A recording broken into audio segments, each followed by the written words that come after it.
बार जो हम कह साहित्य सिलसिला का यह जो मित्र संगीत पर ही केंद्रित किया है, अगर मैं कहूँ कि इसको केंद्रित करने का फैसला कैसे लिया गया तो अपनी बात आपके सामने 5 मिनट में ही रखूँगा। कुछ ही महीने पहले यहाँ पंजाबी भवन में एक गोष्ठी हुई थी, उसमें भी अपने भारत के बहुत प्रबुद्ध चिंतक डॉक्टर मैनेजर पांडे, डॉक्टर विनय शाही, डॉक्टर उमेश कुंतल मेघ, श्री लोचक आए थे और उन्होंने अपनी अपनी बातें सबके समक्ष रखी थी। तब मैंने भी इनका एक उपन्यास गौरव सभा पढ़ा था और गौरव सभा पढ़ने के बाद मुझे लगा था कि वाकई ये उपन्यास जो है पंजाब की हदों को फलांगता हुआ बाहर चला जाता है। गौरव सभा उपन्यास जो है भारतीय ज्ञानपीठ ने हिंदी में भी प्रकाशित किया है, तो इस बात को ये प्रमाणित करता है कि गौरव सभा का जो फलक है वो कितना व्यापक है। तो महेंद्र पांडे ने उस वक्त तीनों राज्यसभा जो राम राज्य उपन्यास है उनके बारे में एक बात कही थी कि जो मित्र सेन के मीत के उपन्यास हैं वो 3 तरह से व्यंग उत्पन्न करते हैं। पहली तरह का व्यंग है जो हमें गुदगुदाने पर मजबूर करता है, दूसरी तरह का जो व्यंग है जो हमें चुकौटी काटने के लिए मजबूर करता है, तीसरी तरह का एक व्यंग है जो हमें सुई चुभने की वेदना भी देता है। तो मुझे लगता है कि उनकी जो सारी बातें थी, डॉक्टर विनोद शाही ने भी इस तरह की ही बातें की थी, उन्होंने भी गौरव सभा को लेकर बहुत बड़े बड़े यक्ष प्रश्न उठाए थे। तो आज उन सारी बातों को पूर्ति करते हुए आज जो गोष्ठी हुई है उन सारी बातों का ही प्रमाण है। तो आज डॉक्टर हेतु भारद्वाज ने, डॉक्टर जोशी ने अपना कहा है कि चौथा स्तंभ है, उन्होंने पत्रकारिता के बारे में बात की और इन्होंने आंकड़ों सहित कुछ बातें जो की हैं वो वाकई खूबसूरत थी, लाजवाब थी। और अभी अभी पंडित जी ने कुछ बातें कही बहुत अच्छी हैं, लेकिन पंडित जी एक बात मैं आपको करना चाहूँगा। आपने कहा कि फ्लैशबैक का जो है ना उसका इस्तेमाल नहीं होना चाहिए।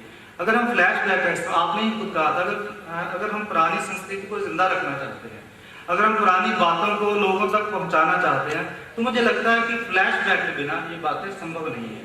अगर हम चाहते हैं कि आज के विचार पुराने विचार टकराहट से कुछ निकले, उस द्वंद से कुछ बाहर निकले, तो मुझे लगता है कि हमें फ्लैशबैक में जाना ही पड़ेगा। अगर हम गाँव का कुआं दिखाना है तो हम फ्लैशबैक में जाकर ही दिखला सकते हैं।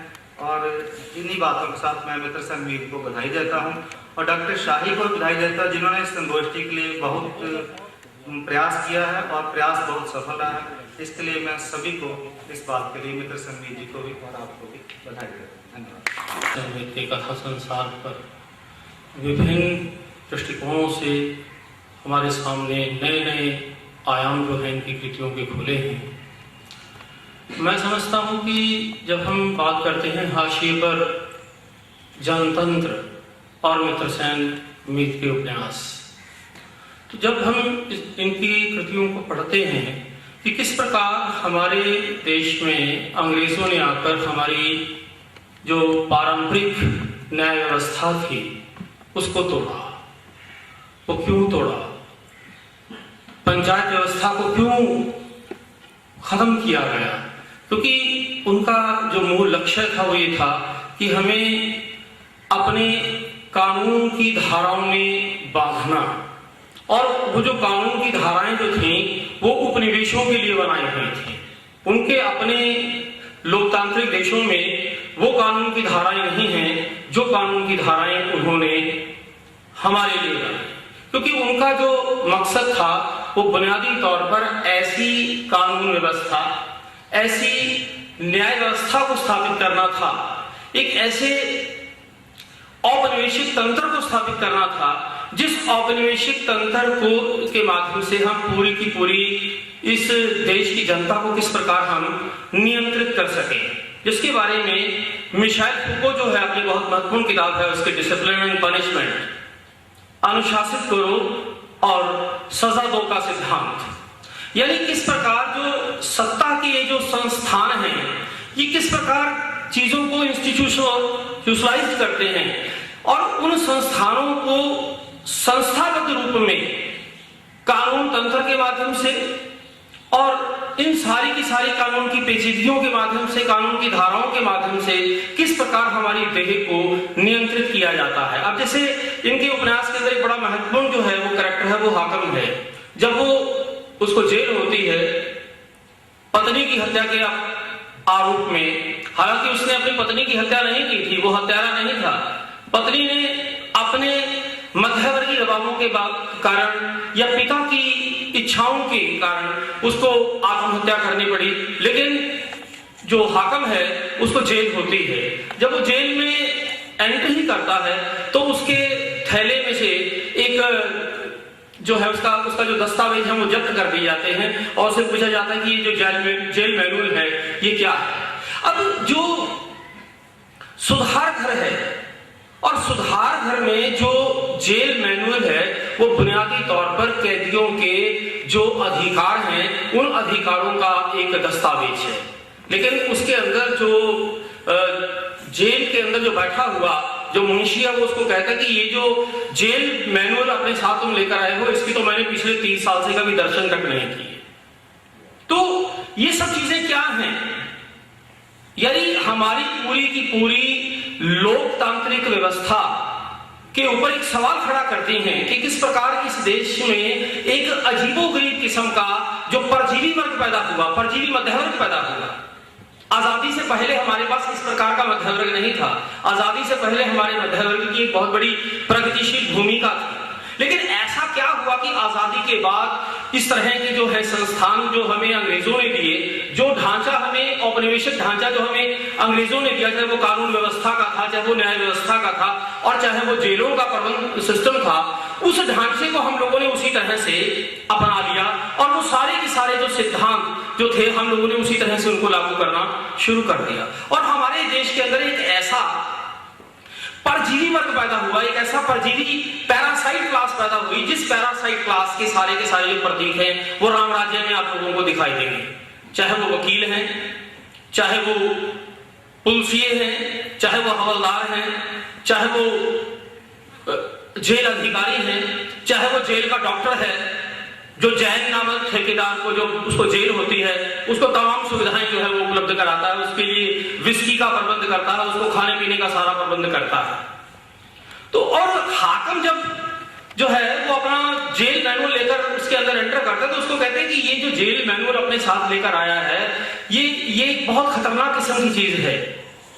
और जेल प्रबंध जो है वो उससे सबसे पहले उसका जो है वो जेल मैनुअल जो है वो छीन लेता है।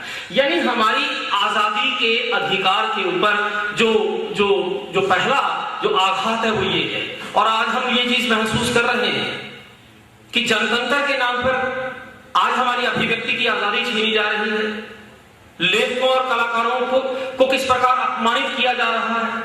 इस देश से किस प्रकार कलाकार जो है वो विस्थापित किए जा रहे हैं।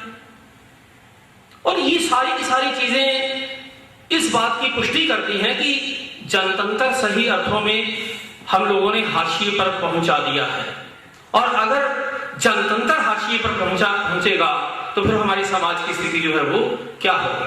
तो हाकिम जो है वो पूरी की पूरी उस जो वो व्यवस्था की जो प्रक्रिया है, दमन की जो टेक्नोलॉजी है उसके खिलाफ वो लड़ता है। वो कहता है कि मैं एक पढ़ा लिखा व्यक्ति हूं, मेरी योग्यता के मुझे जो है वो जेल मिलनी चाहिए। तो पहले ही रात उसको सबक सिखा दिया जाता है, उसको भिखारियों की बैरक में पहुंचा दिया जाता है। यानी कि जेल प्रबंध जो है वो सबसे पहला उसके साथ जो सलूक करता है वो है कि उसकी सारी की सारी उसको बी क्लास जेल नहीं दी जाती, उसके दस्तावेज छीन लिए जाते हैं, उसका जेल मैनुअल छीन लिया जाता है सारे का सारा, और उसको वो रात जो है वो नारकीय रात उसको उन भिखारियों और जेल पत्रों उनकी बैरक में उसको रात काटने के लिए दी जाती है। लेकिन धीरे धीरे वो किस प्रकार उस पूरी की पूरी व्यवस्था में काम करता है। जेल प्रबंध जो है वो उससे कानूनी जानकारियां भी लेता है और बहुत जल्दी वो उस जेल व्यवस्था का एक अंग भी बन जाता है। हाकिम को उसका एक मित्र ये बात कहता है कि हाकिम, इस जेल प्रबंध ने हमें दामादों जैसी सुविधाएं दे रखी हैं, तुम्हें क्या लेना देना, तुम आराम से जेल काटो और आनंद लो। लेकिन हाकिम कहते हैं कि नहीं, उसकी अंतरात्मा उसे बार बार कचोड़ती है और वो उत्पीड़ितों की मुक्ति के लिए, हाशियों की मुक्ति के लिए संघर्ष करता है और पूरी की पूरी जेल व्यवस्था के खिलाफ जो है वो शिकायती पत्र जो है वो लिखता है। लेकिन उसके अंदर एक और चीज है आगे चलकर। उसकी शिकायती पत्र लिखने के बाद जेल का दौरा होता है और जो कुछ भी वो जिन चीजों का बयान उस चिट्ठी में करता है वो सारी चीजें उस इन्वेस्टिगेशन के दौरान, उस तफ्तीश के दौरान पाई जाती हैं। लेकिन अब हमारे सामने ये सवाल खड़ा होता है कि वो जो ऑफिसर वहां पर जेल प्रबंध का जो उनका निरीक्षण करने के लिए आता है, उसकी शिकायत करने पर वो किसकी मदद करता है? क्या वो हाकिम की मदद करता है? क्या वो वहां पर उत्पीड़ित लोगों की, हाशियातित लोगों की मदद करता है? वो वहां उस जेल सुपरिटेंडेंट के साथ बियर पीता है, उसके साथ दारू पीता है और जाते जाते उसको कहता है कि इससे थोड़ा सा बचकर रहना। यह है हमारा पैरासाइट क्लास, हमारा नाम मध्य वर्ग।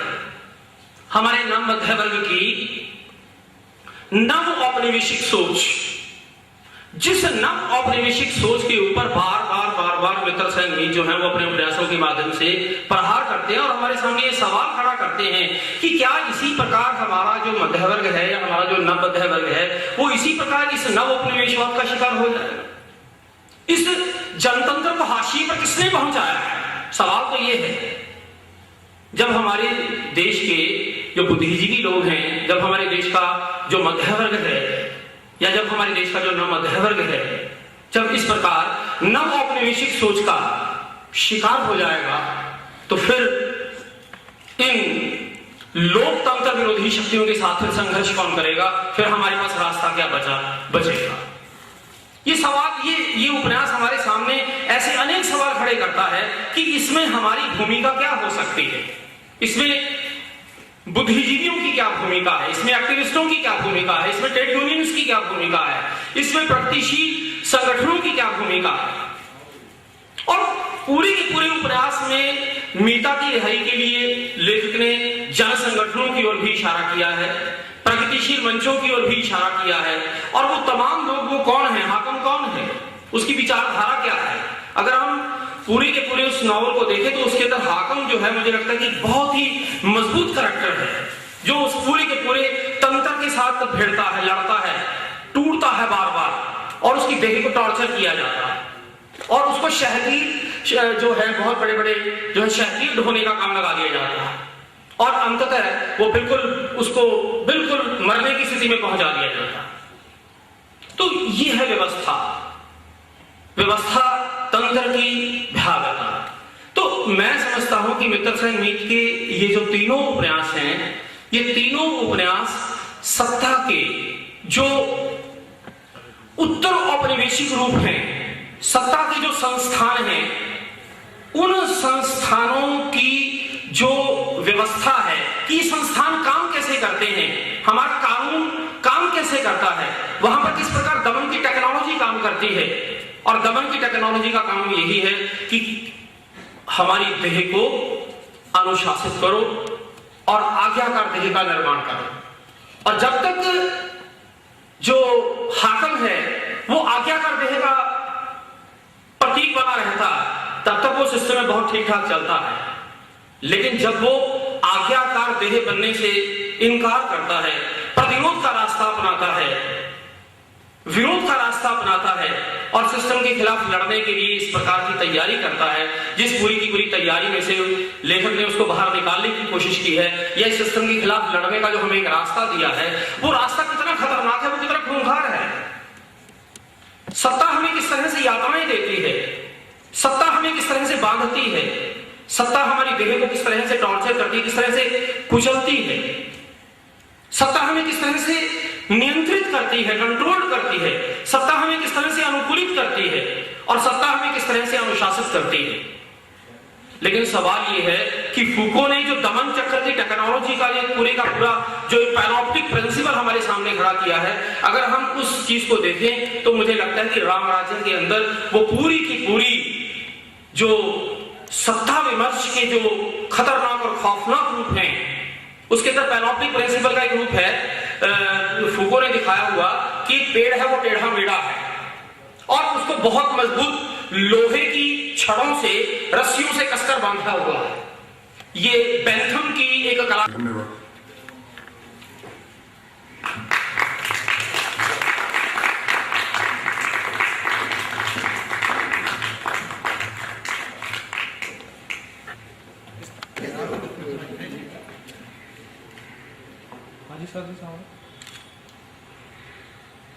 हाँ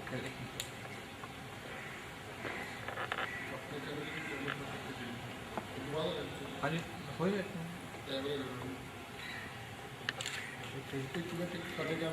कोई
जब भारतवर्ष की प्रति हम समर्पित और चिंतित रहते हैं और राष्ट्रभाषा के प्रति भी हो जाते हैं।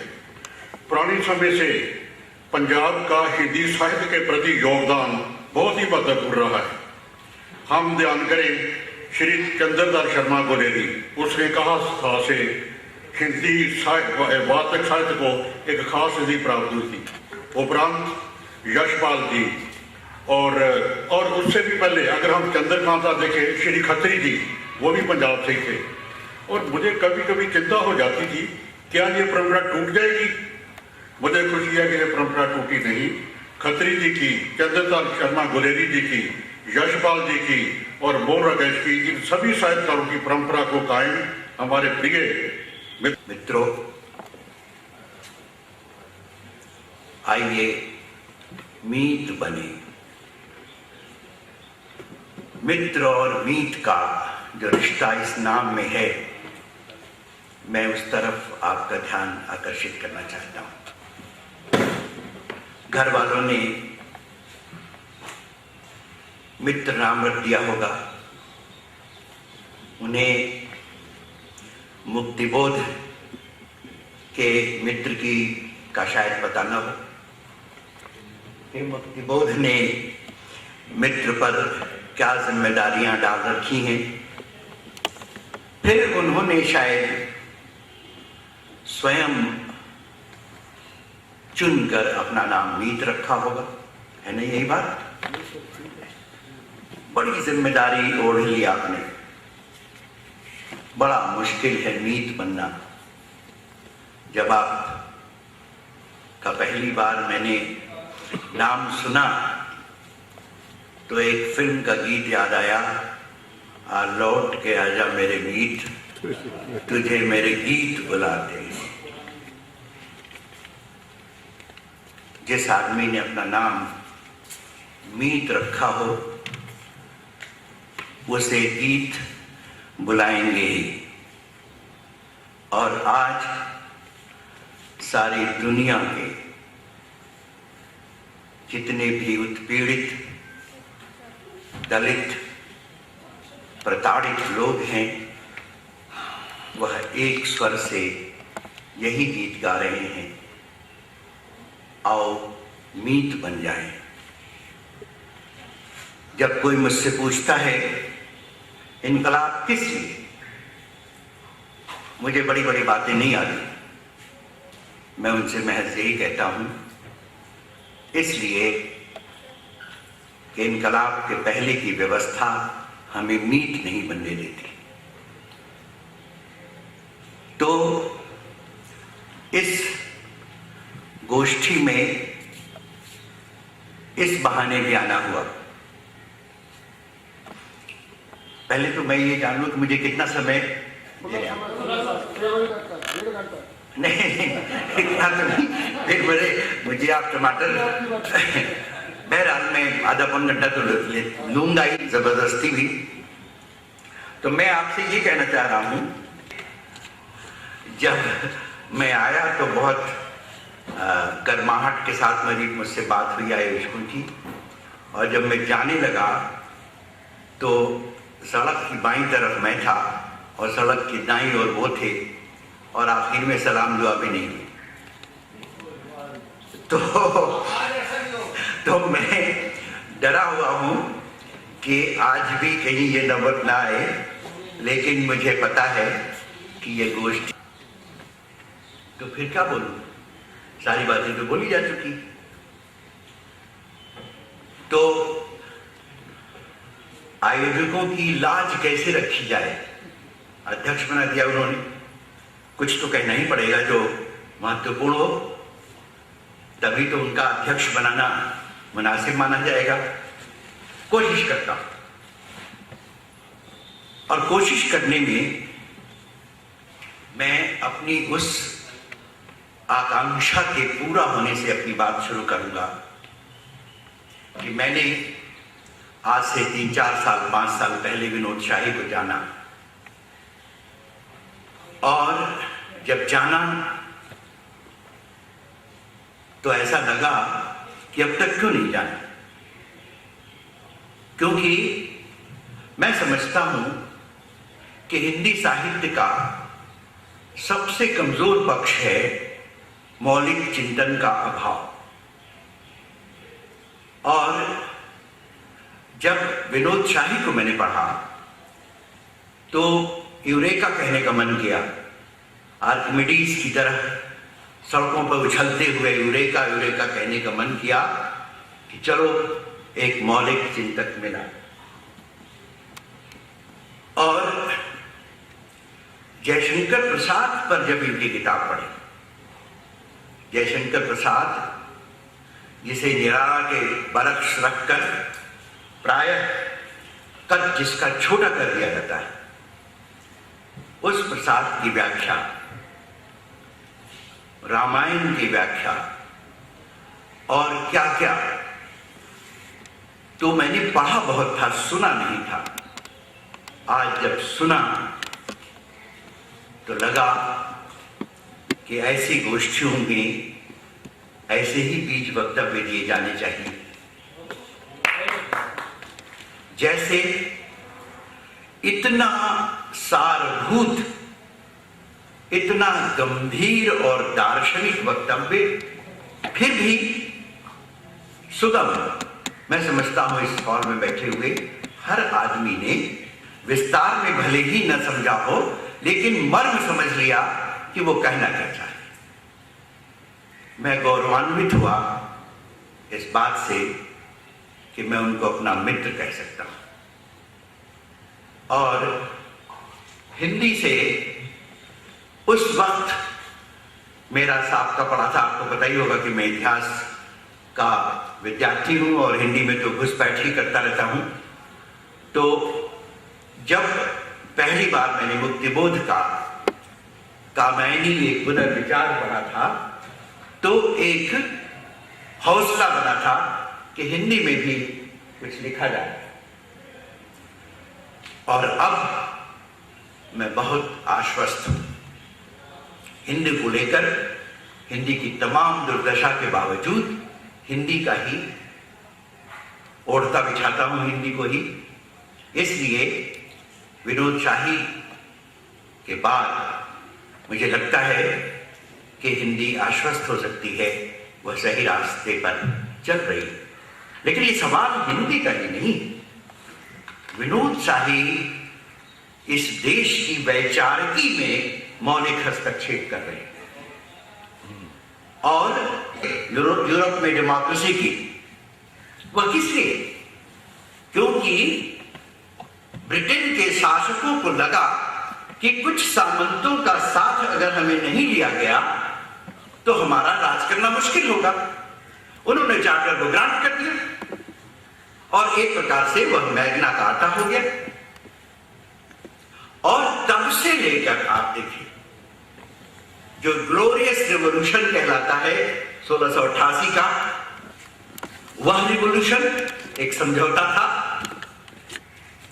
और उसका बाकायदा बाकायदे शासन करने वालों ने अपने हक में इस्तेमाल किया और लॉक नामक विचारक ने बाकायदे उसको एक दार्शनिक स्थापना दी। जब फ्रांसीसी क्रांति हुई और वहां पर स्वतंत्रता, समानता, भ्रातृत्व के नारे लगाए गए, तो वहां भी एक, जबकि वह जनतंत्र के पक्ष में सबसे बड़ा आगे बढ़ा हुआ संघर्ष था। फ्रांस की क्रांति को पूंजीवादी व्यवस्था की सबसे शानदार कृति माना जाता है। फिर भी वहां पर भी उसे एक समझौते की तरह ही इस्तेमाल किया गया और जैसे ही उस क्रांति के बाद पहला संविधान बना तो उसमें ना लिबर्टी थी, ना इक्वालिटी थी, ना फ्रेटर्निटी थी। ऐसी स्थिति में जनतंत्र का विकास होता गया, लेकिन उसी तरह जैसे सेफ्टी वाल्व बढ़ता चला जाता है। और सबसे बड़े दुख की बात है कि जनतंत्र को समाजवाद ने भी विकसित नहीं होने दिया। और इस बात पर मुझे शक है। दुनिया में जब सोवियत व्यवस्था बनी तो उसमें समानता की बहुत बात की गई, लेकिन स्वतंत्रता वहां कार्यान्वित नहीं की गई और सोवियत यूनियन की असफलता के सबसे बड़े कारणों में है कि वहां स्वतंत्रता नहीं थी। चीन में स्वतंत्रता की बात माओ सेतुंग ने की थी जब उन्होंने कहा था कि हजारों फूल खिले, let hundreds of flowers blossom, तो वह एक जनतंत्र की ही बात थी। जब यन्नान कला गोष्ठी में उन्होंने भाषण दिया, जो आज हिंदुस्तान में खूब पढ़ा जाता है, तो उसमें जनतंत्र की ख्वाहिश शामिल थी।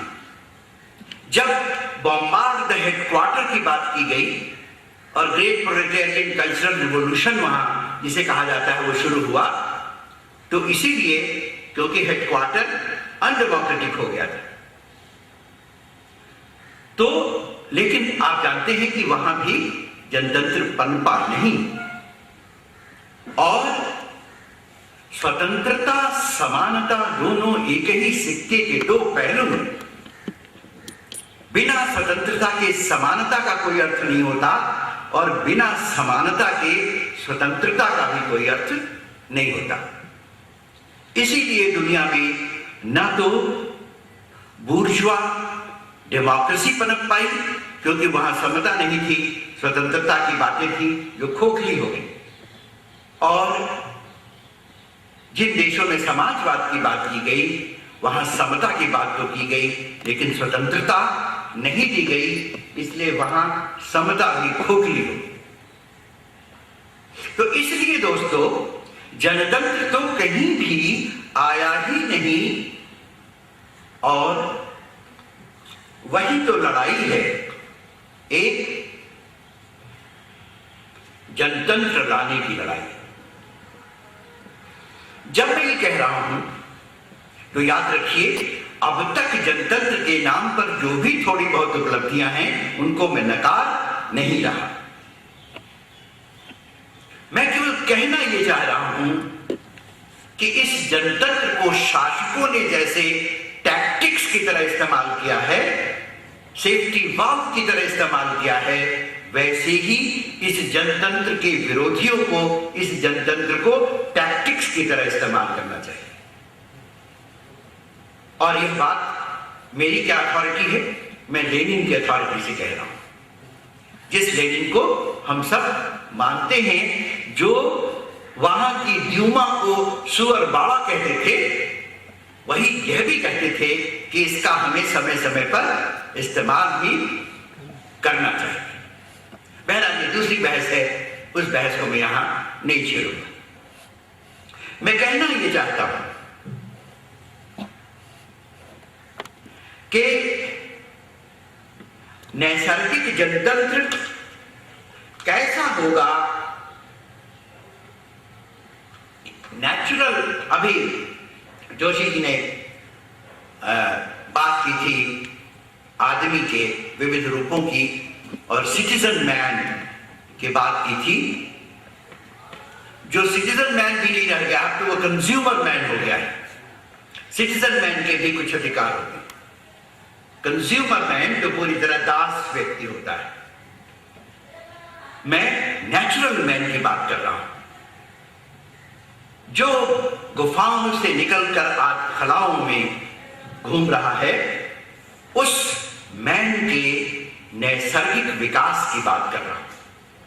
और हो सकता है वह अब तक के जितने भी तंत्र, जितनी भी व्यवस्थाएं सोची, कार्यान्वित की गई, विकसित हुई हैं, उनके बाहर कोई तरीका हो।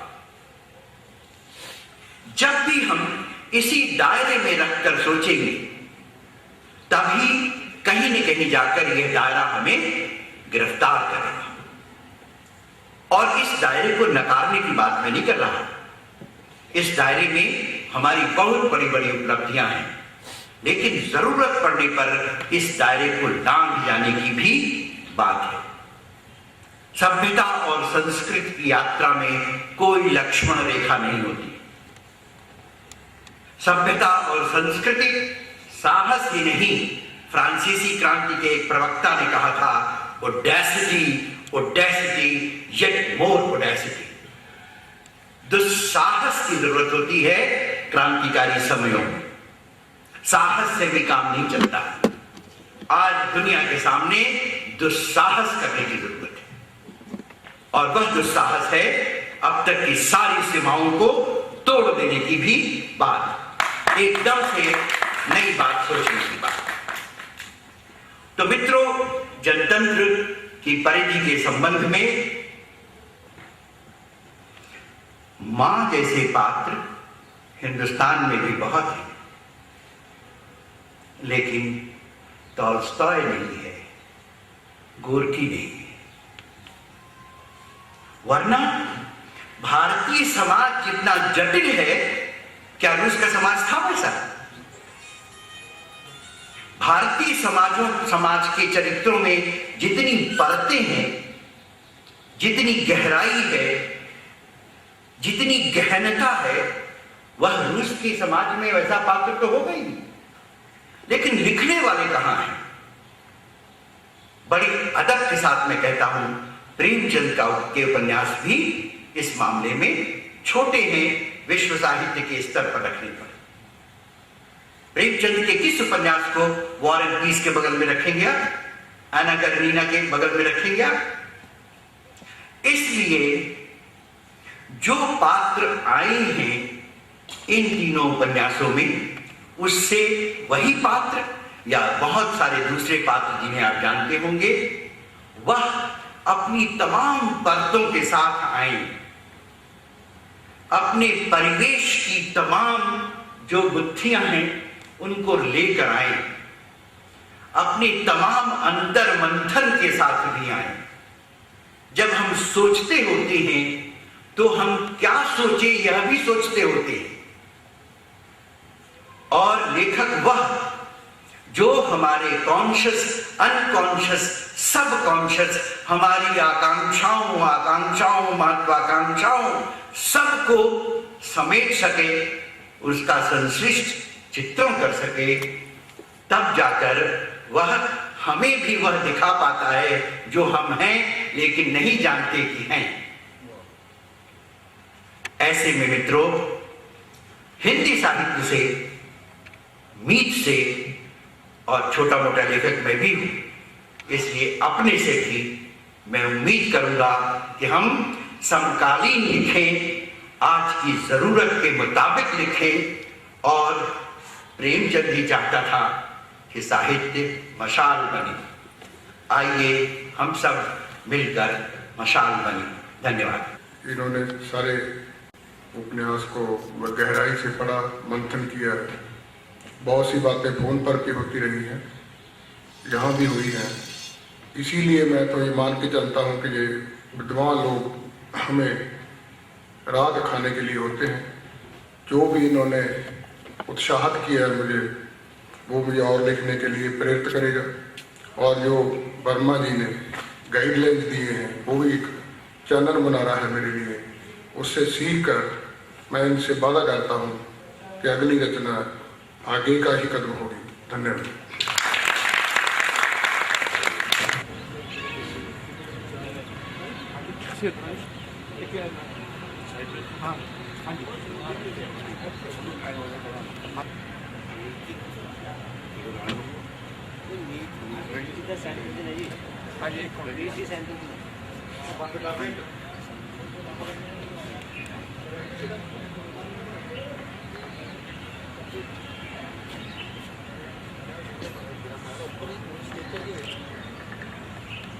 Okay, thank you. रुक जाओ आप। हाँ जी, रुक जाओ वेट।